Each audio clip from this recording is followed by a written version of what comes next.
মই প্ৰথমতে কেঁচা পিঠাগুড়ি লৈ ল'ম। ইয়াত একাপ কেঁচা পিঠাগুড়ি আৰু একাপ লৈ লৈছোঁ।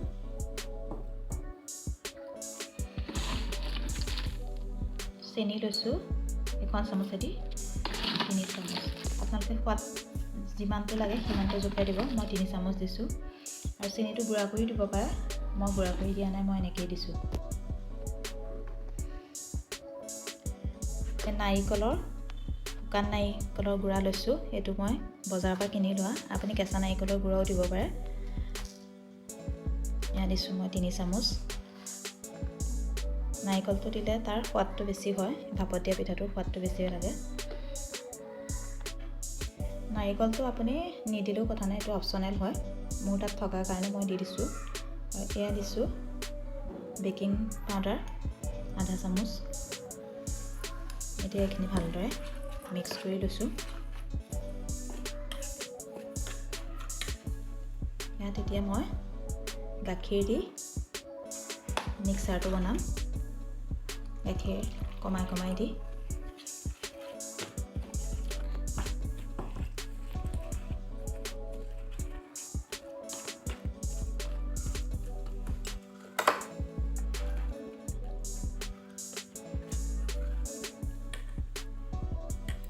গাখীৰটো আপুনি এইটো গৰম গাখীৰ নল'ব, এইটো ঠাণ্ডা গাখীৰ, ৰুম টেম্পাৰেচাৰৰ ঠাণ্ডা গাখীৰ ল'ব। গৰম গাখীৰ ল'লে কাৰণ পিঠাগুড়িটো লাডু বান্ধি যাব, গোটা হৈ যাব। আৰু মিশ্ৰণটো বেছি পনীয়াও কৰি নেপেলাব, যাতে বেছি পনীয়া হ'লে পিঠাটো আকৌ ভালদৰে নুঠিব। গতিকে চাওকচোন এনেকুৱা জোখত হ'ব লাগিব। এতিয়া অলপ টাইমৰ কাৰণে মই এইখিনি থৈ দিম। এইটো এতিয়া অলপ প্ৰায় 1 ঘণ্টামানৰ কাৰণে থৈ দিম, কাৰণ আমাৰ চেনিটো যে গোটা চেনি দিছিলোঁ, সেইকাৰণে চেনিটো গলিব লাগিব। সেইকাৰণে এইটো 1 ঘণ্টামানৰ কাৰণে থৈ দিম, তাৰপিছত বনাম।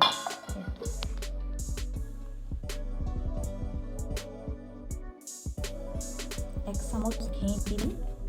আপোনালোকে ৰিফাইনো দিব পাৰে, মই ঘি দিছোঁ। ঘি দিলে তাৰ চেণ্টটো ভাল লাগে। আৰু ৰিফাইন দিব পাৰে, ৰিফাইন দিলেও ভাল লাগিব। মই ঘি দিলে ভাল পাওঁ কাৰণে মই ঘিকে দিছোঁ।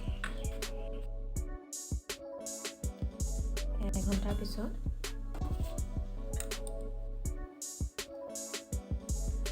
এনেকুৱা হৈ আছে। আৰু ইয়াতকৈ বেছি ডাঠো নকৰিব, বেছি পনীয়াও নকৰিব, কাৰণ ডাঠ কৰিলে আপোনাৰ পিঠাটো ভিতৰলৈকে নিসিজিব আৰু পনীয়া কৰিলে বেছি টান হৈ থাকিব। এটা চাওক। আৰু এই ভাপত দিয়া পিঠাটো বনাবৰ কাৰণে মই এনেকুৱা বাতি কেইটামান লৈ লৈছোঁ,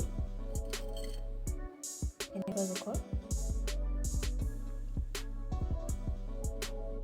বাতিকেইটাত মই ৰিফাইন তেল অকণমানকৈ সানি ল'ম, যাতে পিঠাটো আমাৰ লাগি নধৰে বাতিটো। এনেদৰে সানি ল'ম গোটেই বাতিটোতে। এনেদৰে গোটেইকেইটা বাতিতে মই ৰিফাইন তেল সানি ল'ম, যাতে পিঠাটো পিছত উলিয়াওঁতে আমাৰ অসুবিধা নহয়। এনেকৈ সানি ল'ম গোটেই বাতিতে।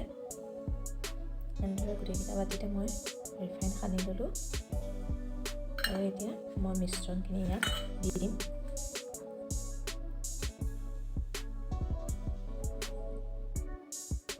বহুত বেছিকৈও দিব নালাগে, আধা আধাকৈ দিম, কাৰণ আমাৰ ইয়াত বেকিং দিয়া আছে। বেকিং দিলে ফুলি আহিব যে, সেইকাৰণে আমি আধা আধাকৈ দিম।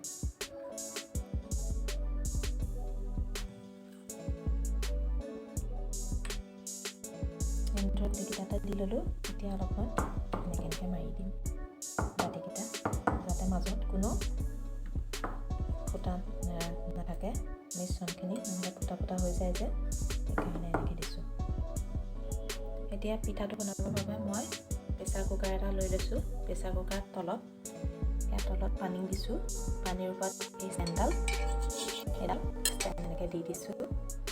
আপোনালোকে কেৰাহীটো ল'ব পাৰে বা অন্য বাচনতো ল'ব পাৰে, চচ-তচতো ল'ব পাৰে, কিন্তু মই এনেকৈ প্ৰেছাৰতে দি দিছোঁ। প্ৰেছাৰৰ খপটো লগাই নিদিওঁ, ওপৰত খালি ঢাকনাখন মাৰি দিওঁ।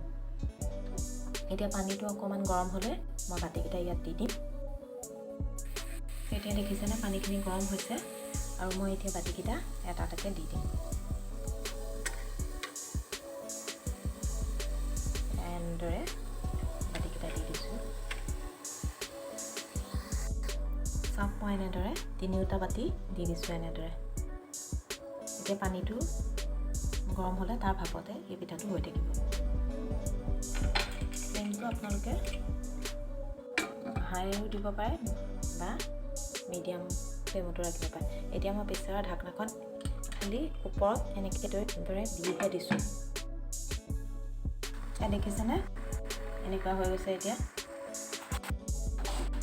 এতিয়া ইয়াত মই এনেকৈ কাজু এটা সোমোৱাই দিছোঁ। কাজু এফাল এনেদৰে চাওকচোন এনেকৈ সোমোৱাই দিছোঁ।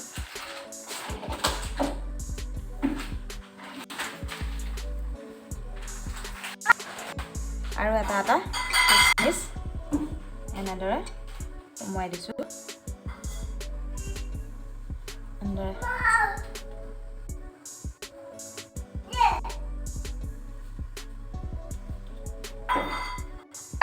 এনেদৰে আৰু এটা দি দিলোঁ।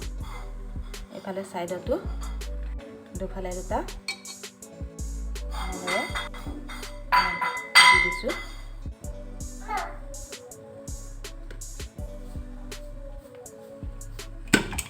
চাওকচোন এনেকৈ ঢাকনা মাৰি দিছোঁ। আকৌ ঢাকনা মাৰি দিছোঁ। পিঠাটো হোৱা নিচিনা লাগিছে। এইডাল দি সোমোৱাই চাওঁ। এয়া চাওক নাই লগা। এয়া নাই লগা মানে আমাৰ পিঠাটো হৈ গৈছে। এতিয়া অফ কৰি দি ঠাণ্ডা হ'বলৈ থৈ দিওঁ। এতিয়া অফ কৰি দিছোঁ। ঠাণ্ডা হোৱাৰ পিছত ইয়াক উলিয়াই দিম।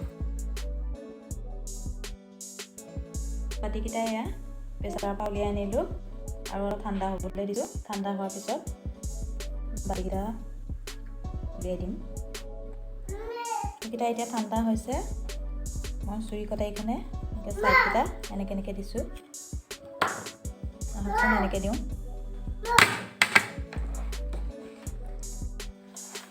এইকেইটাও তেনেদৰে চুৰি দি ছাইডকেইটা এনেকৈ দিলোঁ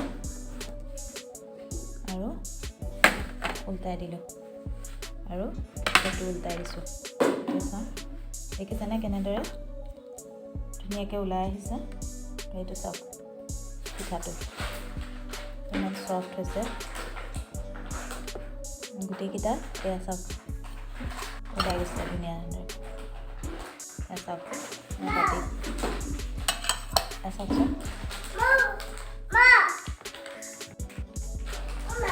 এইটো চাওক এয়া ধুনীয়াকৈ ওলাই আহিছে। এয়া চাওক কোমল হৈছে। এয়া আমাৰ এতিয়া ভাপত দি বাতিত বনোৱা পিঠা ৰেডি। এনেকৈ বনাই চাব। খুব সহজতে বনাব পাৰি আৰু খুব কম সময়তে ধুনীয়াকৈ বনাই খাব পাৰি। আজিলৈ আহোঁ। বিহুৰ শুভেচ্ছা থাকিল। Thank U.